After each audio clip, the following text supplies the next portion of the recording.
নমস্কাৰ ছাত্ৰ ছাত্ৰীসকল। তো আজি আমি ক্লাছ 11ৰ বায়'লজিৰ কোষ জীৱৰ একক এইটো পাঠ অধ্যয়ন কৰিম। কোষ ইয়াৰ বিষয়ে আমি ক্লাছ 9তে পাই আহিছোঁ। কোষ কেনেকৈ আৱিষ্কাৰ হৈছে, কোনে আৱিষ্কাৰ কৰিছিল, কোষত কি থাকে আৰু কোষ এটাৰ কাম কেনেকুৱা, কোষেৰে কি গঠিত হয়, আমি এইবোৰ ক্লাছ 9ত অধ্যয়ন কৰি আহিছোঁ। তো ক্লাছ 9তকৈ অলপ বেছি ইয়াত দিয়া আছে, অলপ বিশদভাৱে দিয়া আছে। তো প্ৰথমে আমি এইখিনি জনাৰ আগতে আমি অলপ আগৰ পৰা চাই আহোঁ যে কোষ পোনপ্ৰথমে পিঁয়াজৰ কৰ্কৰ বাকলি অৰ্থাৎ কৰ্কৰ এক টুকুৰাত দেখা গৈছিল, বা পিঁয়াজৰ বাকলি এক টুকুৰাত কোষ পোনপ্ৰথমে দেখা গৈছিল। তাত এনেকুৱা ধৰণৰ কিছুমান শতালি দেখিবলৈ পোৱা গৈছিল। এনেকুৱা শতালিবোৰ গঠিত হৈ আছিল আৰু এনেকৈ পোনপ্ৰথমে দেখা পোৱা গৈছিল। এনেকুৱা শতালি ধৰণৰ দেখা পোৱা হৈছিল। আৰু বিভিন্ন যদি আমি গাছৰ চকলাই হওক, আমি যদি পিঁয়াজৰ বাকলি আমি অনুবীক্ষণ যন্ত্ৰৰ সহায়ত পৰ্যবেক্ষণ কৰোঁ, তেনেকুৱা আমি এনেকুৱা ধৰণৰ শতালি সদৃশ কিছুমান গঠন দেখিবলৈ পোৱা যাম, আৰু এইবিলাকৰে নাম হৈছে কোষ। তো কোষ কেনেকৈ আৱিষ্কাৰ হ'ল, কোষ কোনে আৱিষ্কাৰ কৰিছিল, বিজ্ঞানীজনৰ নামটো ক্লাছ 9ৰ কিতাপত আছে, চাই ল'বা। মই জাষ্ট এটা আভাস দি গৈছোঁ। দ্বিতীয়টো হৈছে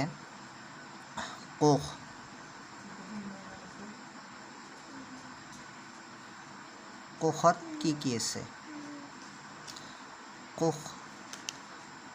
এটা কোষ আমি যেতিয়া চাম, ধৰা হ'ল এইটো কোষৰ ভিতৰত এটা কোষ কেন্দ্ৰ পোৱা যাব। এইটো কোষ কেন্দ্ৰ, তাতে কিছুমান জুলীয়া পদাৰ্থ থাকে কোষ কেন্দ্ৰৰ চাৰিওভাগে, সেইটোক কোষ প্ৰৰক বুলি কোৱা হয়। কোষ প্ৰৰকখিনি আৱৰি এখন বেৰা থাকে, ইয়াক কোষাবৰণ বুলি কোৱা হয়।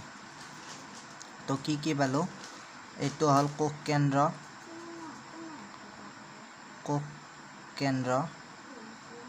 কোষ প্ৰৰক,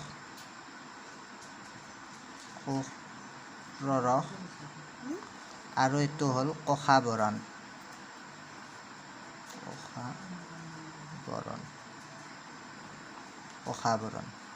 এতিয়া ইয়াতো কোষ কেন্দ্ৰ কোনে আৱিষ্কাৰ কৰিছিল, কোষ প্ৰৰক কোনে আৱিষ্কাৰ কৰিছিল, কোষাবৰণ কোনে আৱিষ্কাৰ কৰিছিল, ক্লাছ 9ৰ কিতাপত ভালদৰে উল্লেখ আছে, সেইটো চাই ল'বা। আৰু যদি ইয়াৰ ওপৰত ভিডিঅ' লাগে কমেণ্ট যোগে জনালে হ'ল, মই ইয়াৰ ওপৰত এটা ভালকৈ এক্সট্ৰাকৈ এটা ভিডিঅ' বনাই দিম।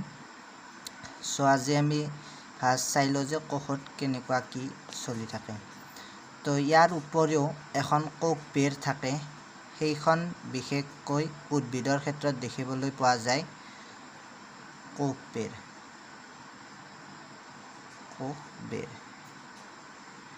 এতিয়া এই কোষ কেন্দ্ৰটোত আৰু নিউক্লিয়াছ থাকে, নিউক্লিয়ন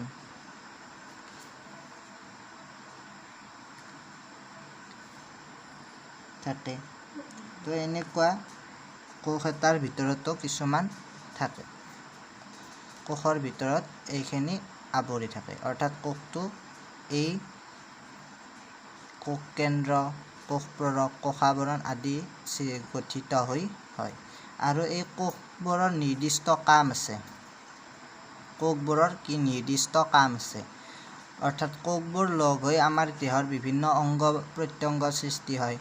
যেনেকৈ আমি হাত এখন মুঠা মাৰিব পাৰিছোঁ, হাত এখনত আমি কভাই মহে কামুৰিলে, বা আমাৰ গৰম দিনত এনেকৈ ঘাম ওলাইছে, বা কভাই মহে যদি কামুৰি দিয়ে তেতিয়া আমি গম পাওঁ। তো আমাৰ কোষত নিৰ্দিষ্ট বহুত কোষবিলাকে বেলেগ কোষবিলাকৰ কাম বেলেগ, আৰু কোষবোৰ লগ হৈ দেহৰ অংগ প্ৰত্যংগবোৰ সৃষ্টি হৈছে। আৰু কোষৰ ভিতৰত কোষ কেনেকৈ সৃষ্টি হয়, কোষ অংগাণু লগ হৈ কোষ সৃষ্টি হয়। কোষৰো কিছুমান অংগ থাকে যাক কোষ অংগাণু বুলি কোৱা হয়। কোষ অংগাণুবিলাকৰো নিৰ্দিষ্ট কাম আছে। তো এতিয়া প্ৰথম দিছে কোষ কি। আমি তাৰে পিছতে আমি জানিব পাৰিছোঁ যে কোষ কি, ক'ৰ পৰা কেনেকৈ হ'ল, সেইখিনি আমি সাধাৰণভাৱে জানিবলৈ পাৰিছোঁ। যদি এইখিনি আৰু ভালকৈ বুজি পোৱা নাই মোক কমেণ্ট যোগে জনালেই হ'ল, মই আৰু ইয়াতকৈ ভালদৰে বুজাই দিবলৈ চেষ্টা কৰিম বেলেগ এটা ভিডিঅ'ৰ জৰিয়তে। তো আজি আমি সাধাৰণ এটা বিৱৰণ লৈ লওঁ। তো পোনপ্ৰথমে জীৱিত কোষ দেখিছিল এণ্টন ভন লিউৱেনহকে। পোনপ্ৰথমে জীৱিত কোষ দেখিছিল আৰু বৰ্ণনা কৰিছিল তেওঁ। তো কোষ কেন্দ্ৰ আৱিষ্কাৰ কৰিছিল ৰবাৰ্ট ব্ৰাউনে। কোষ কেন্দ্ৰক ৰবাৰ্ট ব্ৰাউনে আৱিষ্কাৰ কৰিলে। প্ৰথমে জীৱিত কোষ দেখিলে লিউৱেনহক, এণ্টন ভন লিউৱেনহক। এতিয়া আমি সাধাৰণভাৱে আমি গম পাই থাকোঁ এমিবা বা বহুকোষী জীৱ, এককোষী জীৱ, এনেকুৱা আমি শুনি থাকোঁ যে বহুকোষী জীৱ আৰু এককোষী জীৱ পাৰ্থক্যনো কি। বহুকোষী জীৱ আৰু এককোষী জীৱ। তো ইয়াৰ পৰা এককোষী জীৱ মানে আমি গম পাইছোঁ যে ইয়াত মাত্ৰ এটা কোষ থাকিব, এটা কোষ ইয়াত থাকিব। যেনে উদাহৰণ আমি এমিবাৰ মাত্ৰ কি থাকে, এটা কোষে থাকে আৰু সেই কোষটোৱে দেহৰ সকলোখিনি কাৰ্য নিয়ন্ত্ৰণ কৰে। সেই কোষটো স্বাধীন চিতীয়া হয়, অৰ্থাৎ তাৰ ওপৰত কোনো বেলেগ কোষৰ কোনো দাবী বা এনেকুৱা বেলেগ কোষৰ অৰ্ডাৰ মানিব লগা বা সেই কাৰো অৰ্ডাৰ মানিবলগীয়া নহয়। ই স্বাধীন হয়, যাৰ কোনো কথা বেলেগৰ কথা নামানি নিজস্বভাৱে ই কাম কৰে, এককোষী জীৱ। কিন্তু বহুকোষী জীৱ উদাহৰণ আমি মানুহে হয় বা কুকুৰ মেকুৰী আদি সকলো কি বহুকোষী জীৱ। বহুকোষী জীৱত কি হয় যে বহুকোষী জীৱত বহুতো কোষ থাকে আৰু প্ৰতিটো কোষৰে কামগেলা কি হয়, বেলেগ বেলেগ হয়। এটা কোষে যদি খাদ্যৰ চলনা নিয়ন্ত্ৰণ কৰিব, খাদ্য নিয়ন্ত্ৰণ কৰিব, আন এটা কোষে আন এটা কাৰ্য নিয়ন্ত্ৰণ কৰিব। তো এনেকুৱা বিভিন্ন কোষৰ বিভিন্ন কাম থাকে। তাৰপিছত কোষ অংগাণুবিলাকৰো ঠিক সেইদৰে কাম থাকে। বিভিন্ন কোষ অংগাণুৰ বিভিন্ন কাম থাকে। তো এইখিনি আমি গম পালোঁ যে বহুকোষী কোষত সাধাৰণভাৱে যে বহুতটা কোষ থাকে আৰু এককোষী কোষত মাত্ৰ এককোষী কোষ থাকে। বহুকোষী কোষৰ আমি উদাহৰণ ল'ব পাৰোঁ বহুকোষী কোষৰ মানুহ, কুকুৰ মেকুৰী এইবোৰ, আৰু এককোষী এমিবা আমি উদাহৰণ হিচাপে ল'ব পাৰোঁ। নিউক্লিয়াছ বা নিউক্লিয়ন, এইটো ক'লোৱে, কোষ কেন্দ্ৰটোক নিউক্লিয়াছ বুলিও কোৱা হয়। নিউক্লিয়াছ, আৰু ইয়াতে কোষ কেন্দ্ৰতে ক্ৰম'জম, তাৰপিছত DNA এই সকলোবোৰ এই কোষ কেন্দ্ৰটোৰ ভিতৰতে সীমাবদ্ধ বা পুঞ্জীভূত হৈ থাকে। তো তাত আমি দেখিবলৈ পাম প্ৰাণী কোষৰ চিত্ৰ আছে, ক্লাছ 9ত পাই যাবা। ক্লাছ 9ৰ মোটামুটি 5 নম্বৰ অধ্যায়টোত আছে, 5 নং অধ্যায়ত